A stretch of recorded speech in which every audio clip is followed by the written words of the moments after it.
വിമാന സർവീസുകൾ താറുമാറായതിനെ തുടർന്ന് പ്രതിസന്ധിയിലായ ഇൻഡിഗോയുടെ 5% വിമാന സർവീസുകൾ, അതായത് പ്രതിദിനം ഏകദേശം 115 സർവീസുകൾ വെട്ടിക്കുറയ്ക്കാൻ വ്യോമയാന ഡയറക്ടറേറ്റ് ജനറൽ തീരുമാനിച്ചു.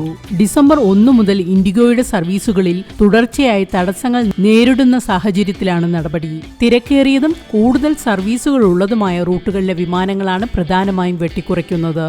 ബുധനാഴ്ച വൈകുന്നേരം 5 മണിക്കുള്ളിൽ പുതിയ ഷെഡ്യൂളുകൾ സമർപ്പിക്കാൻ ഇൻഡിഗോയ്ക്ക് നിർദ്ദേശം നൽകിയിട്ടുണ്ട്. 2025-26 ശൈത്യകാല ഷെഡ്യൂളിന്റെ ഭാഗമായി പ്രതിദിനം 2200-ലധികം ഇൻഡിഗോ വിമാനങ്ങളാണ് സർവീസ് നടത്തുന്നത്. സർവീസ് നടത്താൻ മറ്റ് കമ്പനികൾക്ക് അധിക ശേഷി ഉണ്ടെങ്കിൽ ഈ സ്ലോട്ടുകൾ അവർക്ക് നൽകുമെന്നാണ് വിവരം. പൈലറ്റുമാരുടെ വിശ്രമ സമയം സംബന്ധിച്ച വ്യവസ്ഥ മൂലം വലിയ പ്രതിസന്ധിയാണ് ഇൻഡിഗോ കഴിഞ്ഞ ദിവസങ്ങളിൽ നേരിട്ടത്. നിരവധി വിമാനങ്ങളാണ് കഴിഞ്ഞ ആഴ്ചയിൽ മാത്രം റദ്ദാക്കപ്പെട്ടത്. ഡൽഹി, മുംബൈ, ബാംഗ്ലൂരു, ഹൈദരാബാദ് എന്നീ നഗരങ്ങളെയാണ് പ്രതിസന്ധി രൂക്ഷമായി ബാധിച്ചത്. നിരവധി യാത്രക്കാർ എയർപോർട്ടിൽ കുടുങ്ങുകയും പരസ്യ പ്രതിഷേധവുമായി രംഗത്തെത്തുകയും ചെയ്തിരുന്നു.